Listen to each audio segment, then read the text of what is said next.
Au sommaire de ce journal, le Comité des droits de l'enfant des Nations Unies s'inquiète du recrutement et l'utilisation généralisée d'enfants par des groupes armés dans les zones de conflit au Mali.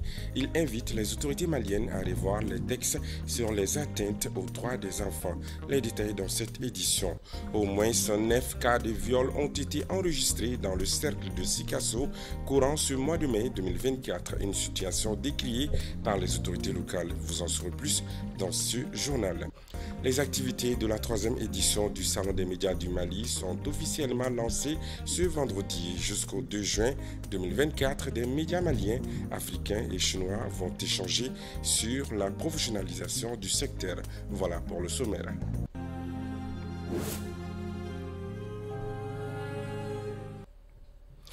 Bonsoir à tous et bienvenue aux informations. Je vous le disais à l'instant, débute ce jeudi 30 mai, la cérémonie d'ouverture officielle du Salon des médias du Mali s'est tenue ce vendredi 31 mai 2024 au Palais de la Culture Amadou Hampâté-Bâ en présence de plusieurs ministres, notamment le ministre de la Communication et de l'administration territoriale. Aussi, le président de la Haute Autorité de la Communication et celui de la Maison de la Presse ainsi que l'ambassadeur du Mali l'ambassadeur de la Chine au Mali plutôt était présent. Le Salon des médias est un espace d'échange et de rencontre entre les hommes des médias, mais aussi avec les auditeurs, les lecteurs, les téléspectateurs et les followers. Les détails avec Amadou Diarra et Matara Ouattara. En effet, le Salon des médias du Mali est un espace d'échange et de rencontres entre les hommes des médias, mais aussi avec les auditeurs, les lecteurs, les téléspectateurs et les followers. Pour cette 3e édition, le programme est très riche en activités. Nous avons apporté des innovations, à savoir la journée des dons de sang et la soirée d'hommage à nos confrères Oumou Diarra Djerman de l'ORTM Chendé et Yaya Koulibaly Yaskoul, des grands monuments de la radio arrachés à notre affection en 2023. Nous allons les rendre hommage à travers cette soirée.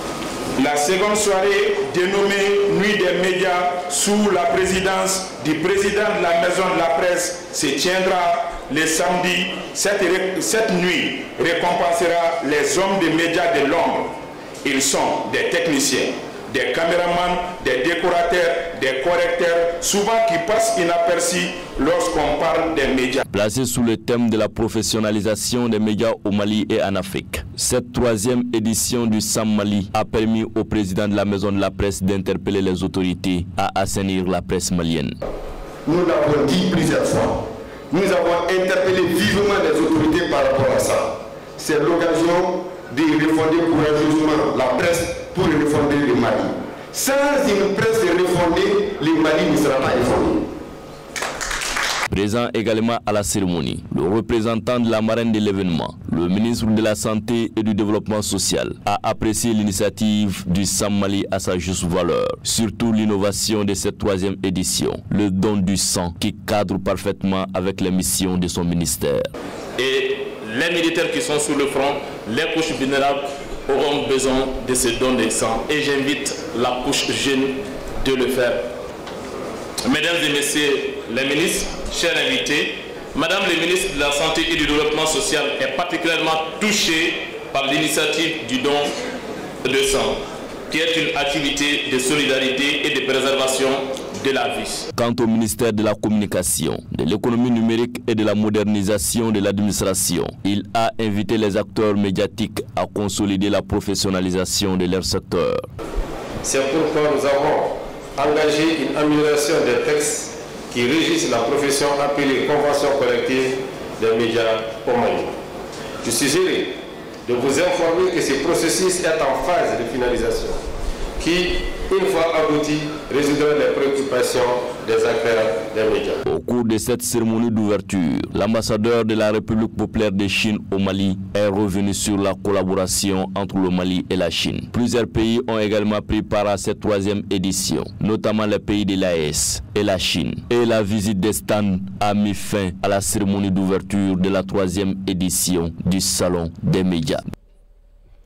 Dans le cercle de Sikasso, les problèmes de mer se prennent des dimensions inquiétantes. Pour ce seul mois de mai, on a déploré plusieurs cas d'agression sexuelle, une situation décriée par les autorités locales. Le point avec la Diakité.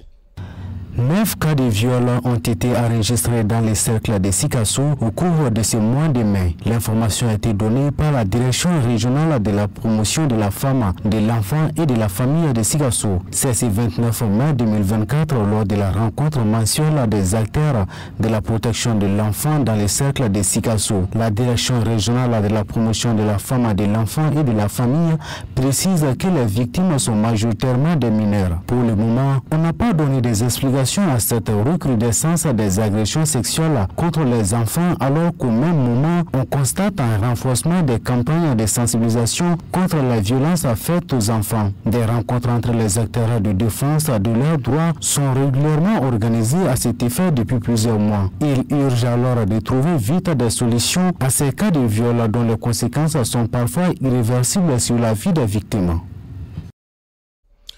Toujours concernant la protection des droits de l'enfant, le Comité des droits de l'enfant des Nations Unies s'est vivement inquiété hier jeudi du recrutement et l'utilisation généralisée d'enfants par des groupes armés dans les zones de conflit au Mali. Les détails avec Alamako Djabati. En effet, le Comité des droits des enfants de l'ONU se dit profondément préoccupé par le recrutement et l'utilisation généralisée d'enfants par les groupes armés dans les régions touchées par le conflit armé, rendant publiques les conclusions et recommandations de sa 96e session qui se tient à Genève en Suisse depuis le 6 mai dernier. Lors de l'examen du rapport les 9 et 10 mai dernier, les experts du comité avaient rappelé que plus de 1500 écoles ont fermé, affectant quelques 500 000 enfants. La déscolarisation, l'absence d'accès à l'école et le décrochage scolaire ont des effets à tous les niveaux, en termes notamment de pauvreté, de recrutement par les forces armées et de travail des enfants, avaient-ils observé. Le comité a donc exhorté les autorités maliennes à modifier sa loi sur la protection de l'enfance afin de criminaliser explicitement le recrutement et l'implication d'enfants par les forces armées ou les groupes armés non étatiques dans les hostilités. Il a également demandé que les responsables de tous les cas avérés de violation des droits de l'enfant dans le cadre du conflit armé fassent l'objet d'une enquête et de poursuites rapides et efficaces. Par rapport à la situation des enfants enrôlés de force dans les groupes terroristes, la délégation malienne avait expliqué que ces enfants, une fois démobilisés, ne sont pas présentés au juge mais remis directement à l'organisme de protection de l'enfance. L'enrôlement d'enfants dans des groupes armés est considéré comme un crime de guerre, a par la suite souligné la délégation. L'affaire énergie du Mali, dite EDM-GAT, qui n'a certainement pas fini de livrer tous ses secrets, avait connu un nouveau rebondissement avec le placement sous mandat de dépôt depuis le 4 mai 2024 de l'opérateur économique Mamadou Niaradou, dit Mama Libanais, PDG de la société NDC. Ce dernier, apprend-on, a bénéficié le mercredi 29 mai 2024 d'une liberté provisoire par la Cour suprême qui a fixé une caution de plus de 600 millions de francs CFA. D'autres personnes impliquées ont bénéficié de la même décision avec des cautions fixées à 500 millions de francs CFA. Le point avec Gabriel Keita. Le jeune opérateur économique serait impliqué dans cette affaire d'EDM SA à hauteur de 2,5 milliards de francs CFA, avec la complicité d'un ex-agent financier de l'EDM SA qui se trouve en prison depuis quelques mois. Apprendons de nos confrères de l'indicateur de renouveau. Aussi, rapportent nos sources, pour obtenir cette liberté provisoire, le jeune opérateur aurait payé plusieurs centaines de millions de francs CFA. Il faut noter que la société NDC est l'un des principaux fournisseurs en carburant de l'énergie du Mali. Tout comme le PDG de la société NDC, l'opérateur économique Mama aussi a été placé sous mandat de dépôt dans cette affaire avant de bénéficier lui aussi d'une liberté provisoire avec paiement des centaines de millions de francs CFA. On apprend aussi que les anciens DG de l'UDM-SA bénéficient aussi d'une liberté conditionnelle avec une caution fixée à 500 millions de francs CFA. Ils récupéreront la liberté en apportant ce montant soit en numéraire ou soit en nature. Aussi, rappelons que dans cette affaire dite UDM-SA, l'ancien ministre de l'énergie du Mali, Sédou Lamine Traoré, est toujours en détention. Dans le cadre de l'exécution de sa mission régalienne, l'antenne régionale de l'Office central des stupéfiants de Koulikoro a interpellé le mardi dernier aux environs de 3 h du matin l'un des trafiquants de drogue les plus recherchés. Lolo Madibaté nous en parle. La traque contre le dialogue sous toutes ses formes porte de mieux en mieux fruits. Le mardi 28 mai dernier, l'antenne régionale de l'OCS de Koulikoro, conduite par le commissaire division de police Draman Keita, a arrêté à Kati un repris de justice en position de produits stupéfiants. Le suspect MC, un repris de la justice, est soupçonné d'être le chef d'un clan de la vente de produits stupéfiants dans la région de Koulikoro. Il a été trouvé en position de 4 briques de squeeze, 4 paquets d'afura ainsi que 30 grammes d'hachiche. Selon l'OCS, cet individu, un dialogue grossiste, était activement recherché depuis très longtemps. Il fréquentait son domicile à des heures tardives. Il a été cueilli sans aucune résistance sur ordre du procureur. Après ces audiences, il a été placé sous mandat de dépôt. A noter que cette arrestation menée par les hommes du commissaire division de police Draman Keita, chef d'antenne régionale de l'OCS de Koulikoro, découle d'une enquête débutée depuis plusieurs mois visant les suspects qu'on soupçonnait d'être actifs dans la vente de stupéfiants à Kati. Des forains du retour de la foire hebdomadaire d'Ansongo ont été victimes de braquage par des hommes armés non identifiés ce jeudi 30 mai 2024, rapportent nos confrères de Studio Tamani. Le braquage s'est déroulé près de Kunga, un village de la commune de Bouroa, à une vingtaine de kilomètres d'Ansongo, précise la même source. Les forains ont été dépouillés de tous leurs biens et marchandises. Il faut signaler qu'à l'approche de la fête, les marchands sont victimes au quotidien de braquage. Selon toujours nos confrères du Studio Tamani, des hommes armés non identifiés ont enlevé des troupeaux de bovins et de caprins ce même jeudi 30 mai 2024 à Oroguntan, dans le cercle de Bankas. Les assaillants ont d'abord fait des tirs de sommation, puis se sont emparés de tout le bétail présent dans le village. C'est la deuxième fois à moins d'une semaine. Le dimanche 26 mai 2024, tous les animaux du village de Sagabala, commune de Dembal, ont aussi été emportés. Il faut signaler que la plupart des attaques qui se déroulent dans le cercle visent le cheptel. Un mot de sport dans ce journal. La finale de la 63e édition de la Coupe du Mali se joue ce samedi 1er juin 2024 au stade Mamadou Konaté à partir de 16 h.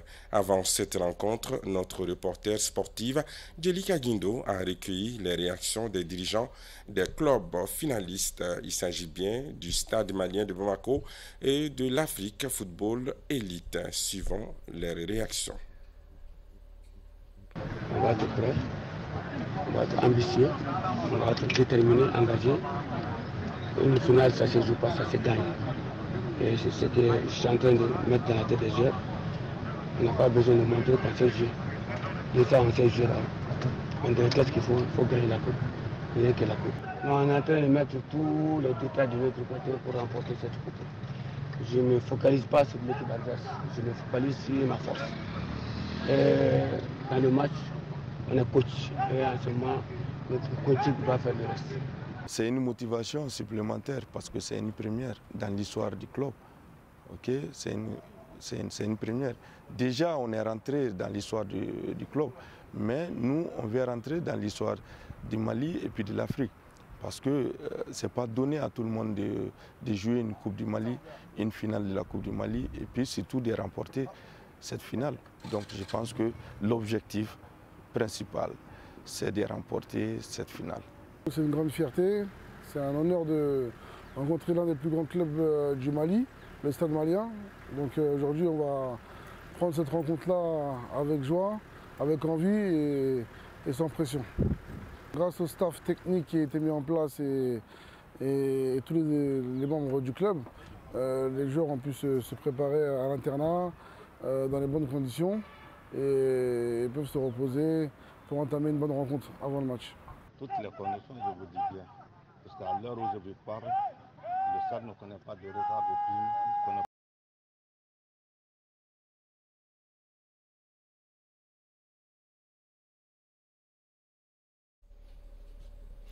À noter que l'Afrique Football Elite dit AFE joue sa première finale d'une Coupe du Mali alors que le stade malien de Bamako visera un 23e trophée. Bonne chance donc aux deux équipes finalistes. Ainsi prend fin ce journal. Merci à vous de l'avoir suivi avec attention. La plume de l'oiseau s'envole en l'air, mais elle se termine à terre. Proverbe africain. Bonsoir.